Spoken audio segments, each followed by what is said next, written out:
છે, જેથી જો મિક્સર કોરું હોય તો તે સરસ રીતે સેટ થઈ જાય. આ રીતે 3 થી 4 ચમચા મેં ઘી રેડી દીધું છે. અને જો આપણું સરસ અડદિયું એકદમ સરસ સેટ ઠરીને સેટ થઈ ગયું છે. તો હવે તેને આ રીતે પીસીસ કરી લઈશું.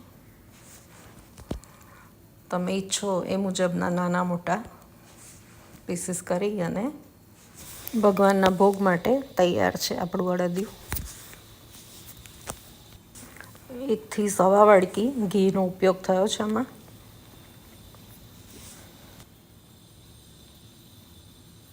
જો પરફેક્ટ ઘી પણ માપમાં પડ્યું છે અને પ્રમાણસર અડદિયું થયું છે. અને જો સરસ તેના ચોસલા પણ ચકતા સરસ પડી રહ્યા છે. અને આપણું અડદિયું બનીને સરસ તૈયાર થયું છે.